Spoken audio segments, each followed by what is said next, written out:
Brother, what's that? What's that, brother? Previously on Avatar. Dricus du Plessis is the nightmare matchup for Khamzat Chimaev. I am supremely confident in this pick. Are you sure about that? Domination, bell to bell, and no! Flashback. We'll see whose take ages like milk. It's not gonna be mine. Well, and if it is mine, I'll be homeless after putting my entire life savings on DDP. Ah, shit.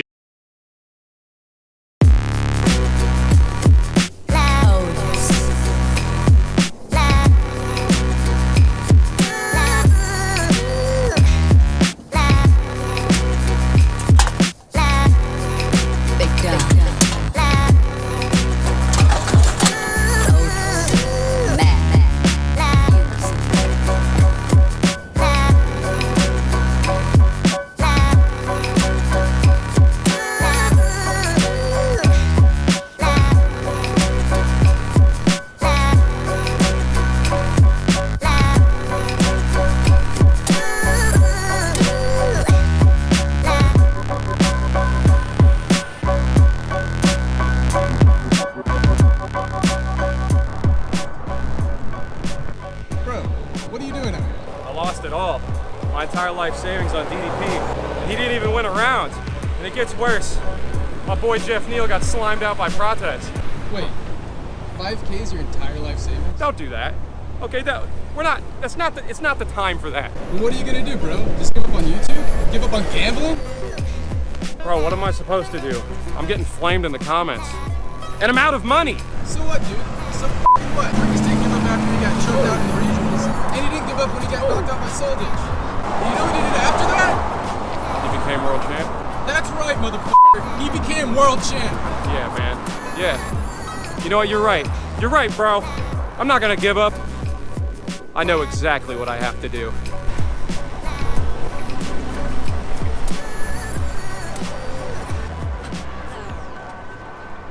What's going on, man? How can I help you today? I'm here to sell my car.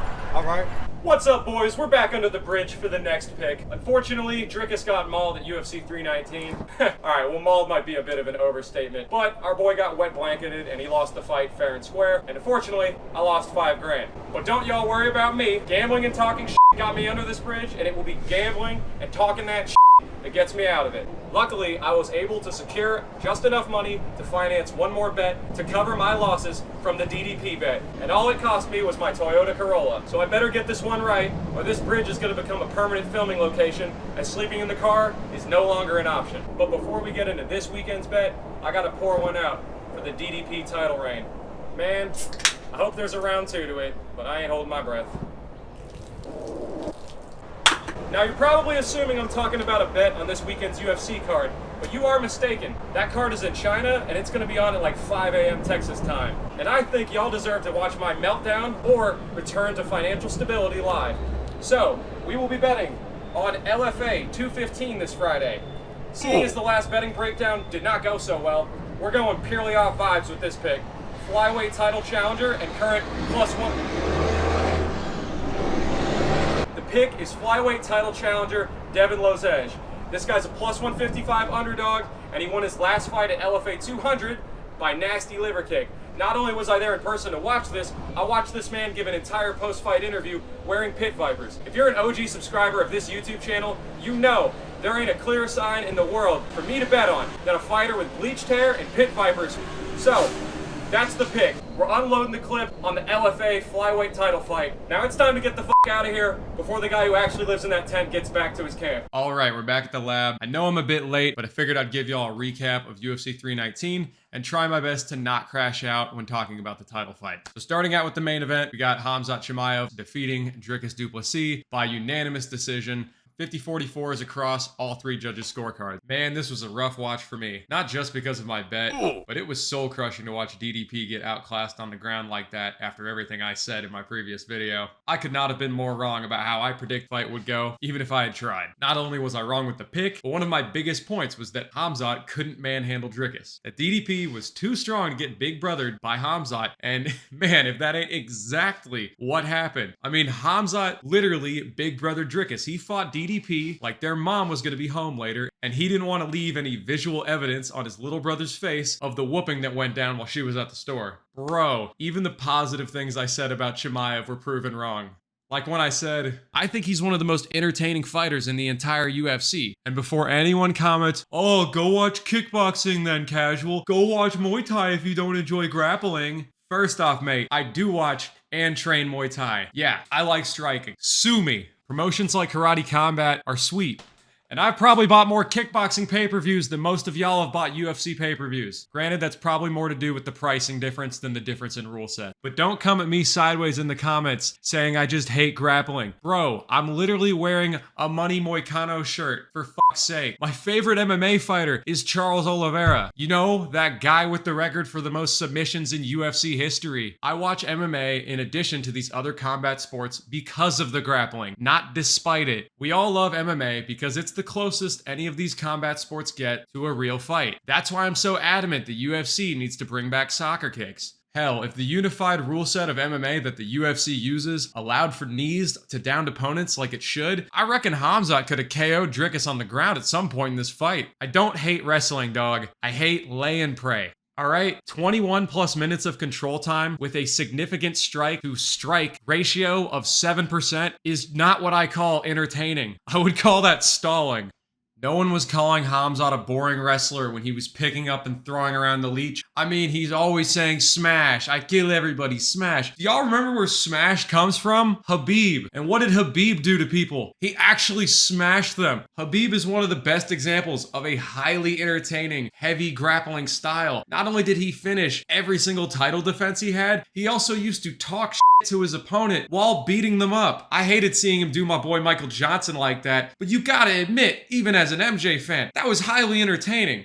Where was this from Khamzat? And maybe this is a credit to DDP. Maybe Khamzat's conservative approach in this fight was because he understood the threat that DDP was. Or maybe that's just a cope for me as a Dricus fan. I guess we'll never know. But acknowledging this reality does not take away from how impressive and dominant Khamzat's performance was, okay?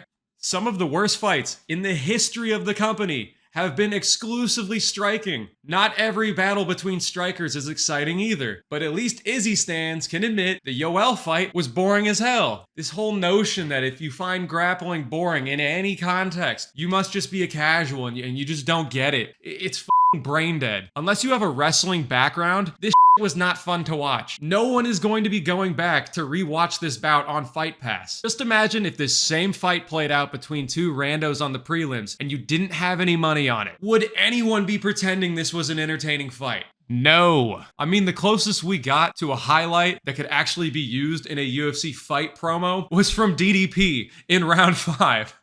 All right, I'm gonna try to stop ranting now, but I want to make sure to give my condolences to my fellow Dricus bettors. Boys, it's been a hell of a ride. And to anyone who took the betting wisdom, or in this case, lack thereof, in my last video, my bad, y'all. It appears the infinite money glitch of betting on DDP has officially been patched, and I went down with that ship. But hey, it could be worse. At least I'm just a salty DDP fan and not a full-on South African sports fan. If you don't know, they had a rough weekend.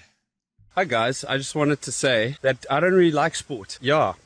But what I really love is nature, and I've really just this weekend felt aware of that. And nature doesn't ever break your heart or get absolutely dominated in any way. Nevertheless, the new champ deserves credit for this fight. Whether I've personally found it entertaining or not has no bearing on how impressive it was. Like I said previously, Dricus is by far the most physically strong opponent Khamzat has ever faced, and it was one-way traffic for 95% of the fight. Now, yes, that traffic was moving at about 5 miles per hour for a good chunk of the fight, but I really don't think there's another middleweight on the UFC roster that could hold DDP down like that. I mean, Khamzat took Dricus down at will.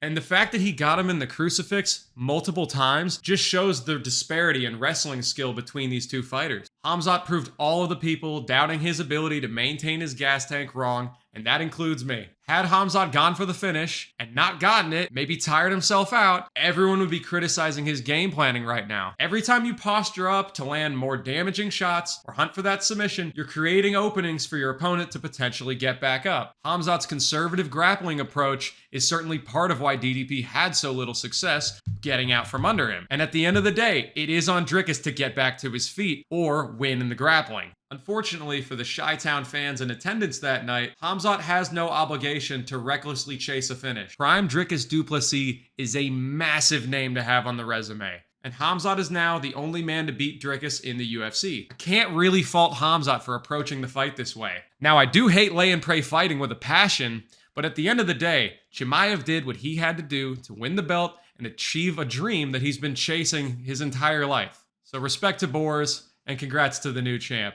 I really hope that anyone who picked Khamzat in my comment section did bet on the decision, or at least the money line, because I know a lot of people got cooked on those Khamzat by submission or Khamzat in round 1 prop bets. And while yeah, this fight was boring for most fans, I think folks really need to pump the brakes on the whole Khamzat is boring narrative. Prior to his most recent performance, Chimaev had 8 total UFC fights. 6 of them are lopsided ass whoopings, 1 is a literal fight of the year contender, and the other was a pretty fun scrap with a first ballot Hall of Famer. One snoozer does not cancel out his other 8 fights and automatically make him a boring fighter. But this is a preview of what the Boers title reign is going to look like. We are in for rough waters ahead. Or I guess I should say calm waters. I think that makes more sense for this analogy. Anyways, with all that said, Khamzat does still have a 67% finish rate, including this fight, so hopefully he'll get back to that all-gas, no-brakes fighting style in his first title defense. There aren't a lot of positives to take away from this fight for DDP fans. But I will say, Dricus showed what all of us already knew, that the former champ has absolutely no quit in him. To keep hyping himself up and trying to mentally reset at the start of each round shows a ton of heart. And it almost looked like the plot armor was about to kick in there at the end of round 5. But it was too little, too late, and unfortunately for my finances, that falling piano just never showed up. I'm not really sure where he goes from here. This wasn't just a game planning issue. This fight showed a gap in wrestling skill that you don't just overcome in another training camp. Dricus wants any chance to ever get his revenge on the new champ. He might unironically have to go to Dagestan for 2 to 3 years and forget. I did think he looked good on the feet for the brief moments we saw him strike with Khamzat, so I suppose I did get something right in my prediction video. But if you can't keep the fight standing, any advantage Dricus has in the striking is pretty irrelevant. I thought DDP showed a lot of class in his post-fight speech. We see so many guys make excuses after losses, and Dricus made none. He gave Khamzat his credit and promised to come back stronger. In a weird way, I feel like DDP actually gained some fans, or at least some respect, with this loss. Moving down the main card quickly, we saw history with 2 consecutive spinning elbows. A sequence of events that will likely never happen again in the UFC. And this was a perfect example of how much cooler you will look if you just walk off the KO, Mark Hunt style, instead of hammer fisting a clearly unconscious fighter.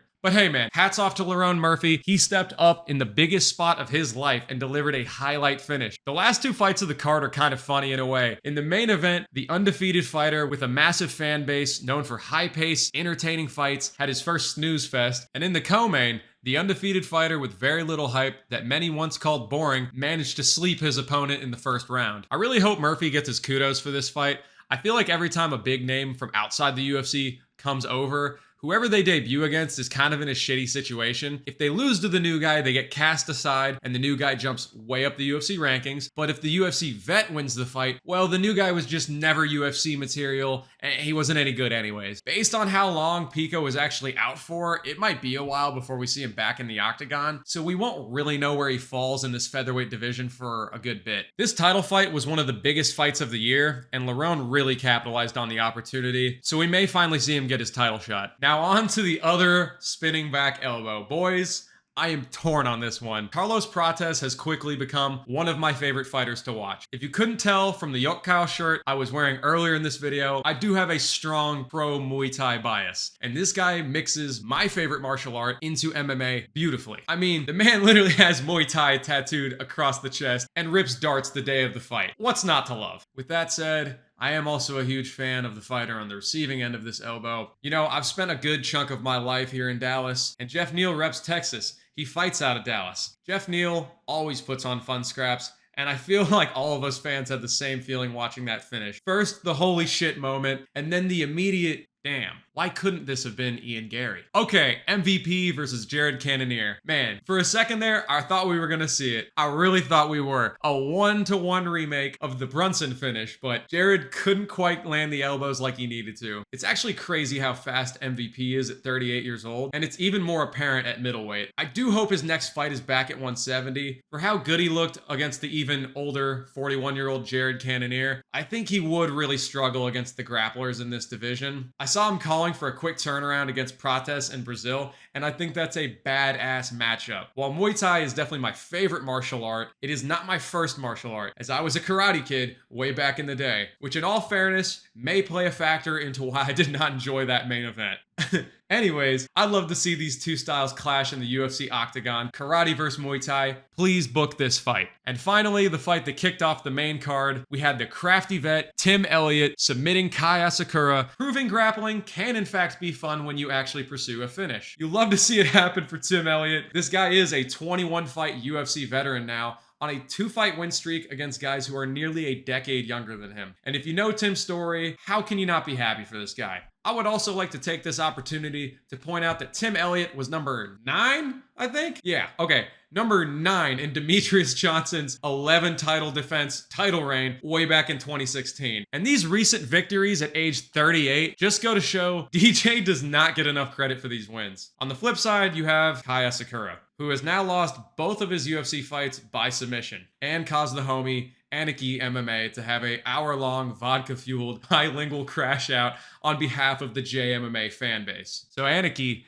if you're watching this video, go shusho sama desu. As a former resident of Japan myself, I do tend to root for the few Japanese fighters that make it over to the UFC, especially Tatsuro Taira, since he is from Oki, which is where I started my martial arts journey. So if you like my content, go check out Anarchy's channel and drop him a sub. He makes great content. And because he's on Seppuku watch right now. As for Kai, I reckon he gets one more chance in the UFC before he gets cut and sent back to Rizin. Losing to Pantoja is understandable, but for a guy who got an immediate title shot in the UFC, losing to Tim Elliot is not a great look. But hey man, maybe a return to Rizin would be the best thing for Kai at this point. Now, I'm not going to talk about every prelim fight, just the ones with finishes. Full disclosure, I missed this fight because I was playing beer pong. So we'll start with Michal Oleksiejczuk's TKO of Gerald Meerschaert. Michal is a guy that at times has showed a lot of promise, and I was really expecting big things from him after that crazy comeback he had over my guy, Chidi Njokuani. But things were really starting to look bleak for Michal in 2024 during that 3-fight skid he had. Now on a 2-fight win streak, Oleksiejczuk seems to really be catching a stride with his new team, and I'm curious to see how far he can go under the Fighting Nerds banner. It was of course a bad night in the office for GM3, but at least he won't remember seeing his loss to Khamzat plastered all over the fight package for UFC 319's main event. So there is a silver lining. In other news, Chase Hooper still can't strike for and it's a shame because I was really looking forward to his post-fight interview after what he said last time. Kudos to Hernandez for cashing as a 3-to-1 underdog, once again proving that his fights are fucking impossible to predict. Alexander Hernandez is now on a 3-fight win streak, which is the longest of his 16-fight UFC career. And while Alex didn't call for an opponent in his post-fight interview, he did call for a spot on the upcoming Noche card in San Antonio, which is where Hernandez went to high school for those of y'all who don't know. So I hope he gets this opportunity. Fighters wanting quick turnarounds after winning fights where they didn't take any damage has got to be one of my favorite genders. I really wish we saw more of this in the UFC. That is how Khamzat first built his name after all. I feel like more fighters need to learn from these guys who have blown up massively and look at why did they get so popular. And lastly, in the first fight of the night, Joseph Morales wins the Ultimate Fighter 33 Flyweight tournament with a sweet triangle choke. None of these guys fighting on the prelims got a performance bonus for their finishes. Instead, Dana awarded $50K to the guy making millions at the top of the card who won his fight via WrestleFight. Absolutely baffling behavior from the UFC president, considering he's ripped fighters a new one for far more exciting performances. Seriously, could you imagine the Dana White crash out if Woodley had done this in a title fight? Dana probably would have tried to cut him from the promotion. This just goes to show what we all already knew. Dana White cares about one thing, and that is the money. As long as Boris can bring in the eyeballs, there's not going to be any criticism from the boss man, which in all fairness makes sense. It is a business at the end of the day, and a publicly traded animated one at that. Okay, I just saw this while I was editing this video. Bryan Battle got cut from the UFC after missing weight, this time up at 185. I'm on the one hand, I'm a bit sad to see him go. I actually watched that season of The Ultimate Fighter that he won, and I've bet on pretty much every fight in his UFC run, which has had a pretty good return for me. But dude, you can't miss weight by 5 pounds, go up a weight class, and then still miss weight by 5 pounds. This is gonna be an all-time downward spiral for a UFC fighter. I mean, after that epic UFC Paris win with the freaking based post-fight speech, this guy had all the momentum in the world behind him just to snack his way out of the promotion. I don't know what's going on with the guy, but I really can't blame the UFC for cutting him. I mean, when you miss weight to the point where your bout has to be scrapped, what do you expect? At least in some way, this is justice for Randy Brown. And hey, maybe Ryzen will sign Battle. If he's not going to fight in the UFC, he might as well fight in a promotion with a better rule set, not a worse one. All my homies hate the PFL. Well, that's it for this video. If you're watching this on the day of the upload, August 22nd, 2025, tune into my live stream tomorrow. It's my first one. It's going to be at 9 p.m. Central. And if you're watching this in the future, feel free to check back on the results of that fight or the live stream VOD to see if I crashed out or cashed in. I also want to take a moment to say welcome to all the new subscribers. I'm still pretty new to making MMA videos, but I'm not new to making YouTube videos at all. The earliest videos on this channel date back to 2019, and it took nearly 5 years to get past the 500 subscriber mark. We used to do these subscriber specials when we hit milestones, you know, massive ones like 10 subscribers or the 100 subscriber special. And if you don't know, 1,000 subs on YouTube is the real goal for every new YouTube channel, as it's one of the major requirements for getting your channel monetized. Now, unfortunately, I am currently in a knee brace, so I will not be able to do anything crazy for a 1,000 subscriber special, but I want to say thank you. Thank you to all the new subscribers, and thank you to all the Lab Boys OGs from the BMX days of the channel. Finally hitting 1K truly means the world to me. And it's not just me, it's all the lads that put in work to help build this channel over the years. Seeing the channel go from 595 subscribers before that disaster of a prediction video to nearly 2,000 subscribers over the course of a week is honestly surreal, y'all. And I am more motivated than ever to put my all into videos for you guys. So I hope you enjoyed this one. I certainly enjoyed filming it. Thank you to everyone watching this. Have any MMA topics you want me to cover, leave a comment down below, and maybe I'll make a video on it. And until next time. What we do here is go back.